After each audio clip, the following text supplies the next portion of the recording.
las ha llamado el sexo débil. Cuando las mujeres tienen mil poderes, son águilas, lunas, guerreras, tirando barreras sin parar. Alguien dijo la mujer es frágil.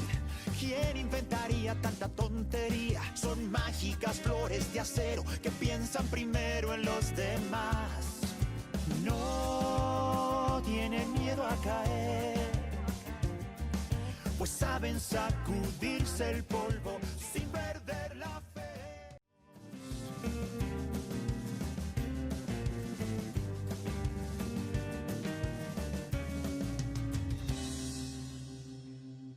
Nuestra sección de entrevista, ¿no? Tenemos ahora como invitada a Magali Molleda. Ella es licenciada en obstetricia, trabaja actualmente en el Hospital Regional de Trujillo. Bienvenida, Magali.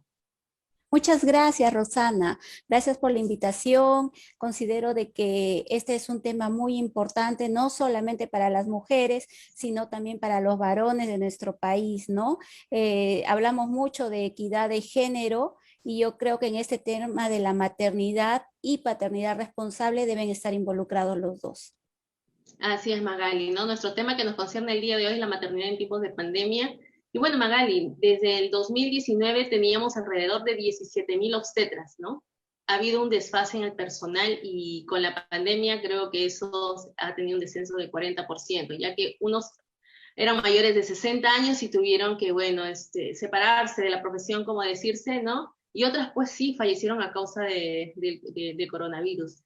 Todo ese colapso hospitalario, ¿cuál es la situación de servicios de obstetricia en general? ¿Tú cómo lo estás percibiendo? ¿Cómo lo estás manejando? Mira, Rosana, es verdad, nosotras estamos en primera línea. En un primer momento, cuando apareció la pandemia, en marzo del año 2019, nosotros no esperábamos que suceda el COVID, ¿verdad? Nadie lo esperaba. Cuando aparecen los primeros casos, pues muchas veces en los establecimientos de atención de primer nivel estuvieron desprotegidos, ¿no? No tenían el EPP, que es el equipo de protección adecuado, ¿no? Entonces, tampoco había un diagnóstico rápido de casos de COVID, ¿no? Los primeros casos pasaron prácticamente desapercibidos. Entonces es por esto que aumentó el número de contagios. Muchas de las colegas de periferia se vieron contagiadas, pues se complicaron, algunas fallecieron, pero el Estado dio la normativa, dio la ley de que el personal mayor de 60 años y con comorbilidades pues vayan a su casa para hacer trabajo remoto. En ese sentido, ha habido una disminución drástica de personal de una manera que no se esperaba y pues toda la población gestante y toda la población de mujeres en edad fértil que se atendía se vieron desprotegidas, ¿no? En una gran parte. Si bien es cierto, quedó personal en los establecimientos de salud, no ha sido suficiente. En un primer momento se cerraron los consultorios externos, no había atención prenatal, no había consultorios de planificación familiar, no había la detección del cáncer, ¿no? De cuello uterino a través de las tomas de muestra para Papa Nicolau. Todo eso se vio anulado prácticamente de una manera improvisada. Conforme ha pasado el tiempo y conforme hemos conocido un poco más la enfermedad, se han tomado medidas, se ha protegido al personal, se ha hecho los flujos de bioseguridad dentro de los establecimientos de salud, se ha hecho las citas programadas con fecha y hora para que las pacientes no se conglomeren y no se crucen entre ellas para disminuir los contagios, ¿no? Entonces, poco a poco estamos retomando lo que se hacía antes de pandemia, ¿no? Todo lo que eran los consultorios de atención prenatal, de planificación familiar, ¿no? En un primer momento, como se cerraron los consultorios de planificación familiar, hubo mujeres en edad fértil que eran usuarias de algún método anticonceptivo que se quedaron sin él. Muy pocas tenían capacidad para comprarlo de manera particular. ¿no? Y producto de eso, de que ha habido población, de que se ha quedado sin método anticonceptivo, pues han salido embarazadas, ¿no? Algunas sin planificarlo, algunas sin desearlo, pero dada la situación, pues lo han aceptado, ¿no? Algunas, porque no todas también. Entonces, allí vemos una situación de riesgo, ¿no? De riesgo no solamente para ella, sino también para su familia, porque recordemos que una gestante tiene muchas más complicaciones de complicarse, de enfermarse y hasta de morir que una mujer que no lo está. Entonces, si estamos hablando de una gestante que está con una inmunidad disminuida y está frente al virus del COVID, pues entonces tenemos una persona con mayor riesgo de complicarse. Cuando esta persona, cuando esta mujer tiene familia, tiene otros hijos, ¿no? Digamos que el problema es aún mayor, ¿no? Porque no solamente hablamos de la ausencia de una persona muy importante en la familia, que es la gestante, y de el producto que lleva en su vientre, que podría ser ¿no? Un bebito, dependiendo de la edad gestacional, ya viable o inviable. Pero aparte de eso, cuando ya tenemos otros niños, ¿no? Hablamos de una situación de abandono, ¿no? De quedar huérfanos de madre, y esa es una situación bastante dura, sin hablar de lo que eso también repercute en la economía, porque tenemos muchas mujeres de nuestra población que trabajan, ¿no? Entonces, es el tema esto de la muerte materna es una situación muy compleja, multidisciplinaria. Si nosotros lo analizamos de diferentes aristas, vamos a ver de que todos los sectores de nuestra población deberíamos trabajar de manera unida. Educación, salud, municipios, el empoderamiento femenino es muy importante para darle la identificación rápida cuando una mujer se está complicando y de buscar ayuda, ¿no? Porque tenemos ese problema también con nuestras gestantes, que no todas identifican el riesgo de manera oportuna y aunado a ello, encontrar un servicio de salud en estos tiempos en que la mayoría de los hospitales están colapsados por pacientes COVID, pues es bastante difícil, ¿no? Pero Sí, digamos que tienen prioridad. ujú. Sí, Magali, ¿qué tal? Quisiera quizás ahí dos preguntas en realidad. Hay dos puntos de vista, ¿no? Los profesionales que están en primera línea, que son las obstetrices, a la atención de las pacientes gestantes en estos tiempos de COVID, y otro es las pacientes en sí, ¿no? Cómo se atienden. Entonces creo que la pandemia no solo ha aumentado el número de gestantes, ¿no? Deseados o no deseados, como decía, sino también el riesgo del embarazo. Así ¿Y es. por qué? Seguramente que el Ministerio de Salud no ha tenido una reacción rápida de cómo dejamos de atender a las personas que llevaban un control de natalidad y cómo es que dejamos de atender a las personas que estaban a finales de su gestación para atenderlos en el parto, y cómo otras que no se podían complicar porque todos los hospitales cerraron y muchas han tenido que acudir a clínicas o por urgencias con mayores complicaciones. Entonces, hasta ahora entiendo que el MINSA no tiene aún un canal de cómo hacer seguimiento del paciente. Creo desde tu experiencia nos podrías esto confirmar o dar la veracidad de que hay atención presencial y hay atención remota, pero muchos aún no asisten al centro de salud, pero tampoco hay ese seguimiento permanente. ¿Y por qué lo digo esto? Porque hace una semana conocí a una persona que estaba llamando, por ejemplo, a la Cayetano permanentemente para que le hagan el control acá en Lima, ¿no? Que le hagan el control prenatal, solo para darle la orden y pueda sacar su ecografía. Ha tenido que esperar más de 25 días, solo para ir a recoger la orden, ¿no? Entonces, yo creo que tampoco hemos aprendido a asistir. Yo sé que los profesionales pueden tener la mejor vocación, pero cuando a veces no hay una línea de control, de seguimiento, un poco o nada se puede hacer con la buena voluntad pocos profesionales que tienen la voluntad de servir a la población. ¿Cómo es que esto nos podrías tú afirmar, o quizás qué otro plan estratégico tienen para estas atenciones a las madres gestantes y además las que ya están a punto de dar a luz, ¿no?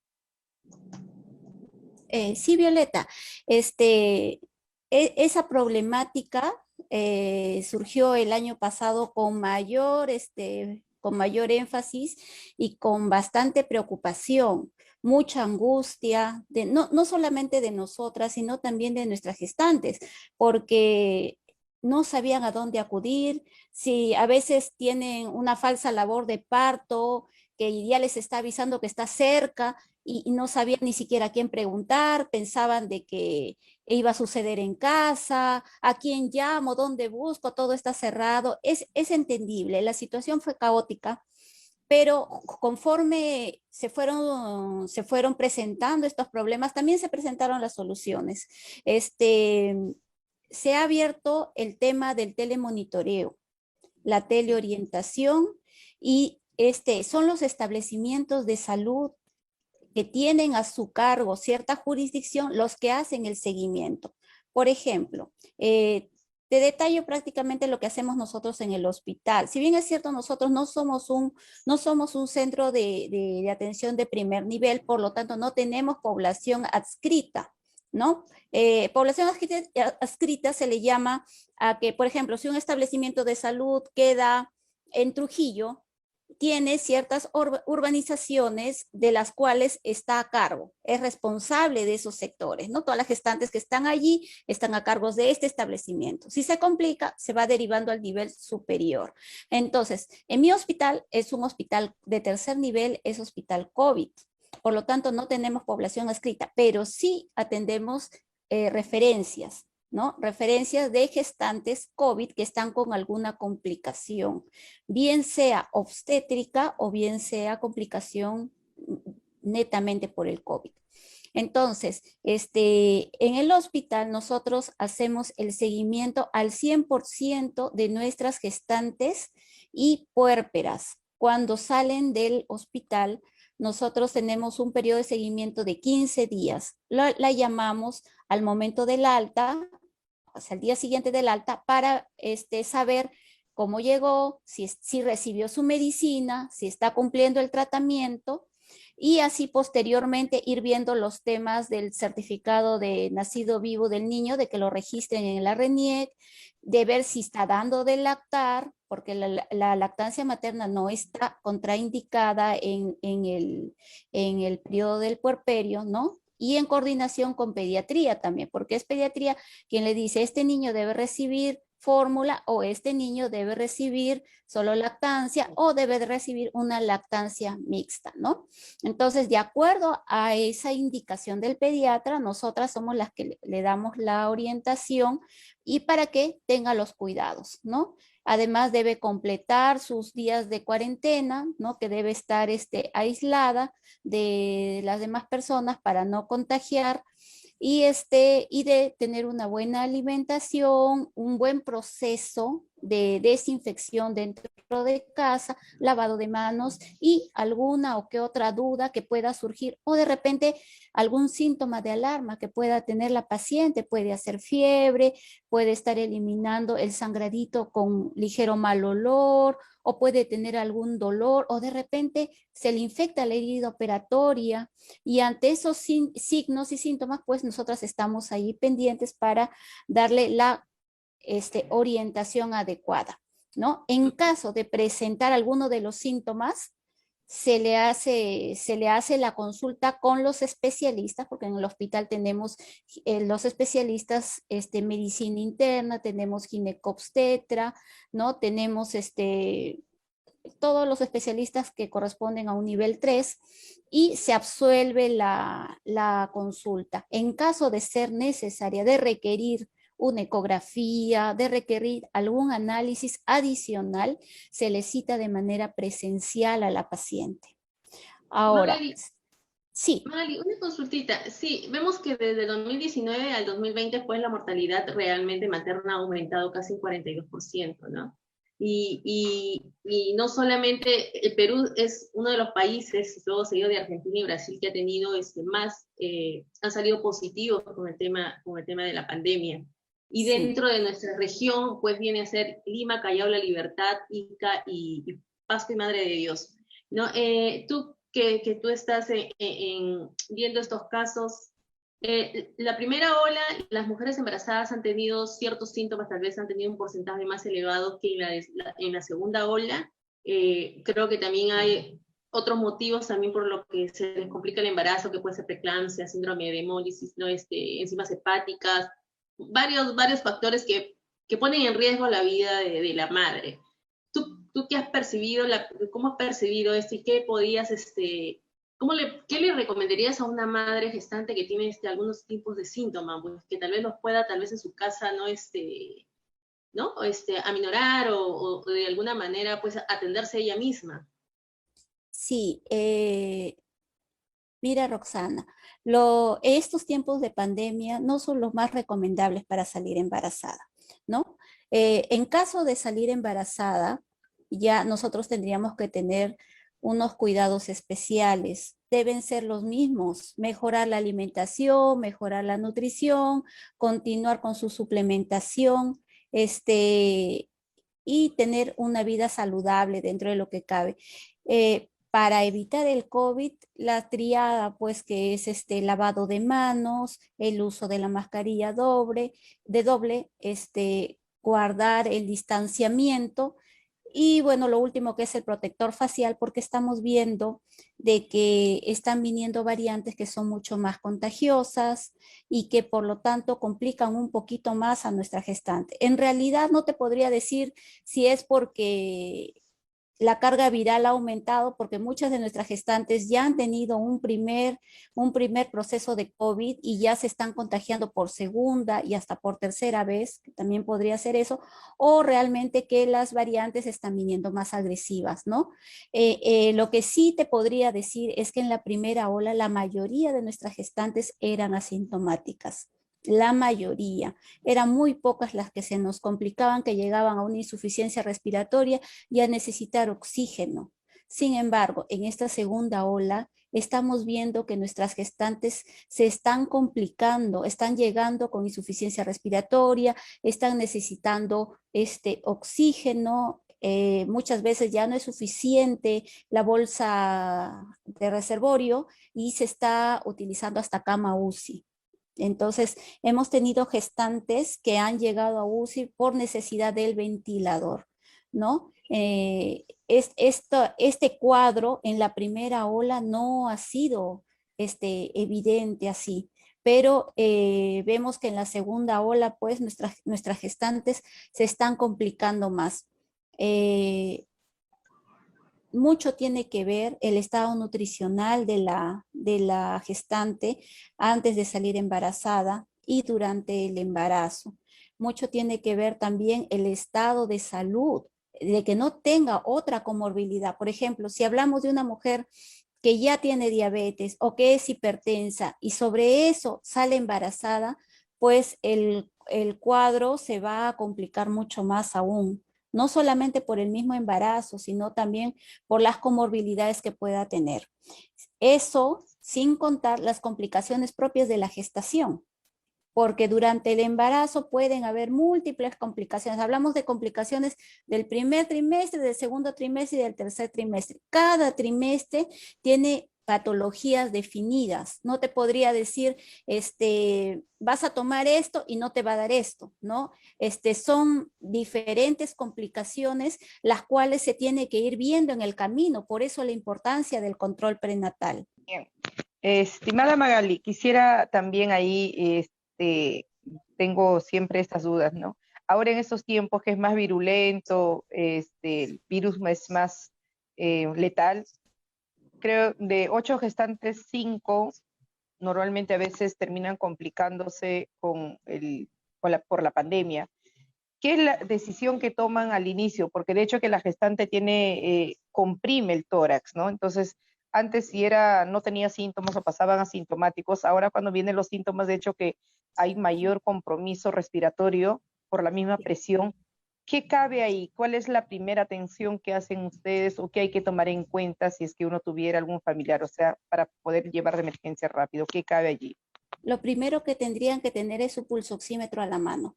Yo creo que en ninguna casa debe faltar porque eso debe ser solamente para la familia que vive en una casa, ¿no? Entonces, colocarse en cualquiera de los 10 deditos que tiene la gestante, pero sin esmalte, y debe estar la gestante sentada, reposando 5 minutos por lo menos, y después tomarle y esperar un par de minutos hasta que se calibre el pulsoxímetro, porque a veces la señora ha estado haciendo sus cositas, se sienta, ahí mismo le ponen el pulsoxímetro, no tenemos una medida real. Número uno es eso. Si tiene la saturación de 95% a más, está excelente, está bien, digamos, puede ser producto de la falta de respiración, puede ser producto de las molestias, de que la barriguita está grande, el diafragma sube, la capacidad torácica disminuye y solamente reposando se va a recuperar.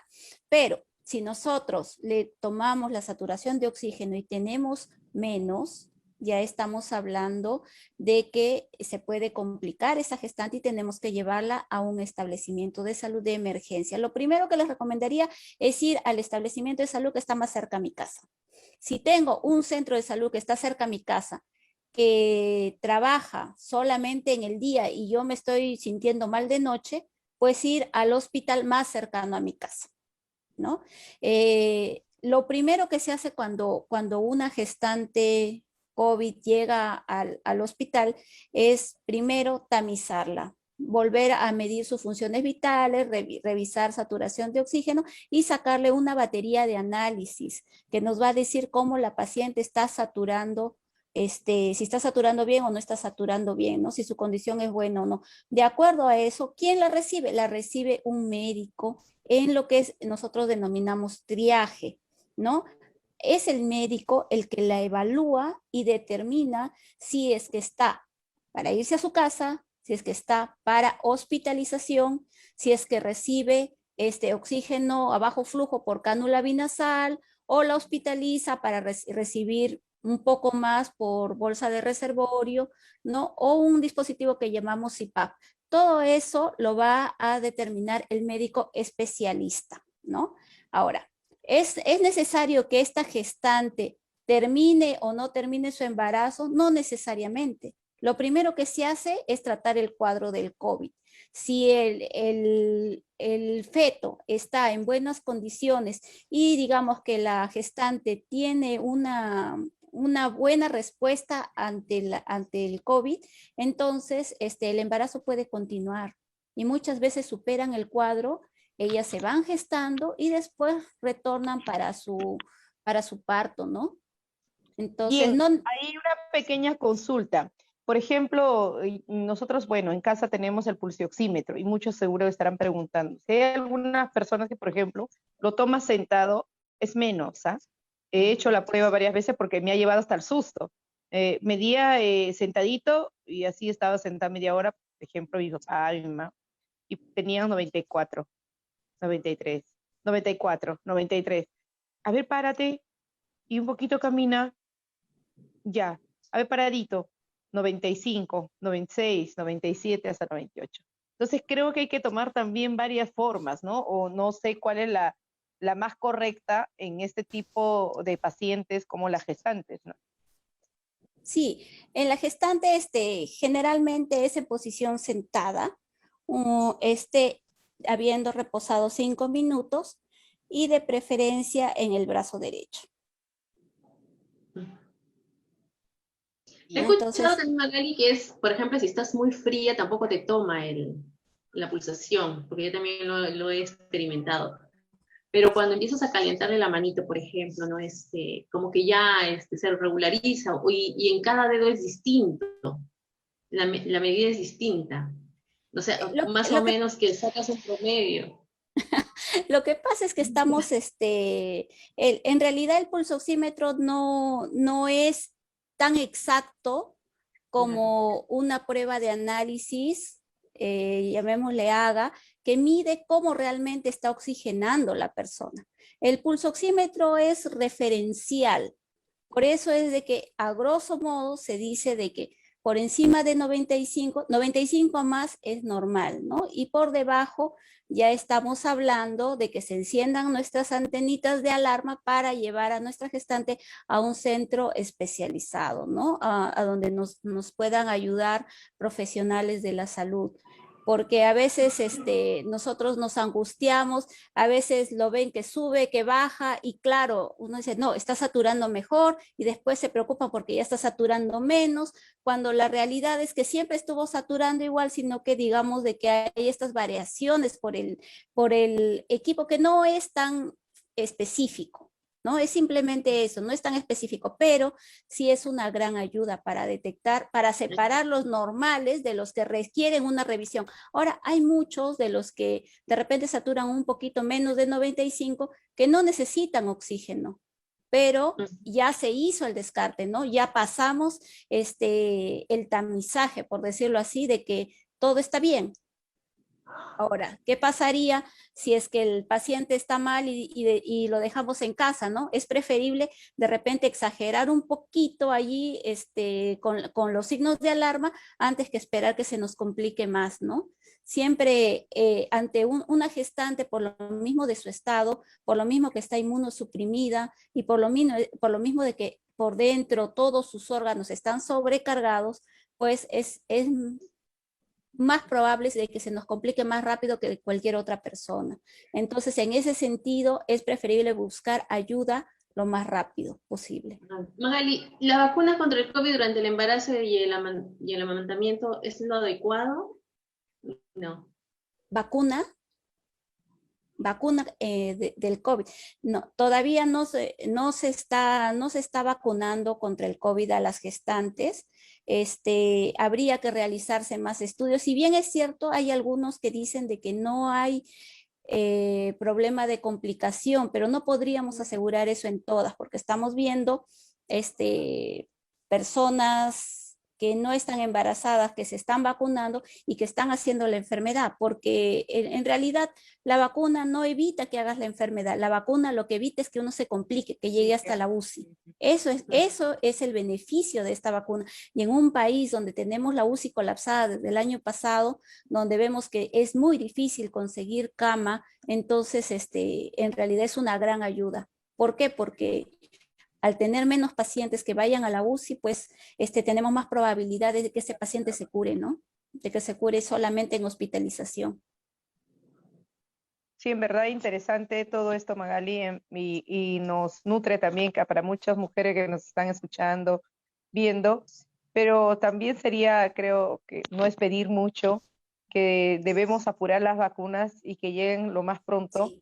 a las personas que tengan enfermedades precedentes, que son súper vulnerables, los oncológicos, los que tienen diálisis, y como las gestantes en especial, o sea, hay dos vidas de por medio, ¿no? Entonces, yo creo que estamos a cuentagotas y en otros Sí. países ya terminaron, empezaron último y ya terminaron. Creo que también para ustedes que están en primera línea como profesionales debe ser una preocupación y creo que algo hay que hacer, ¿no? Yo creo que la ciudadanía, junto a los profesionales, tiene que también reclamar derechos, porque si no, a veces por falta de voluntad política, porque hay cosas que no se mueven porque falta voluntad política, en realidad es eso.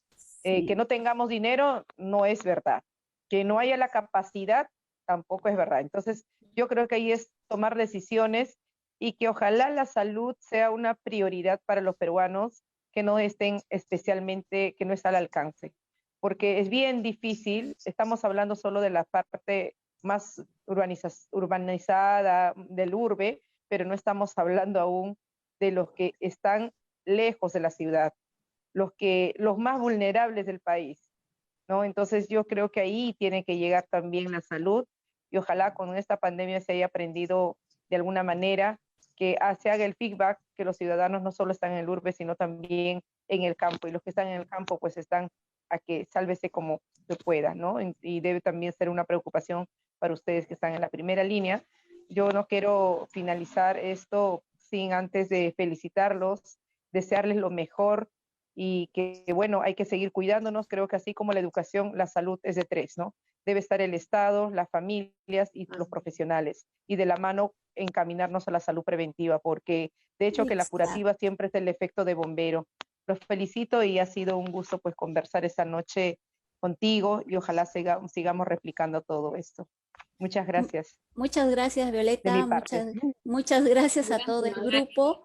Realmente agradecida por el espacio que hay para comunicarnos con nuestra población. Violeta ha sido muy incisiva y sí te quiero dar totalmente la razón, es que nuestra población de área rural está desprotegida, son los más vulnerables, coincidimos en eso, y ojalá que el próximo gobierno, sea quien sea el que salga electo, priorice la salud y la educación, ¿no? Son dos cosas básicas, considero que son los pilares de la economía y de un país. ¿Por qué? Porque una persona bien educada y una persona saludable va a producir donde esté, ¿no?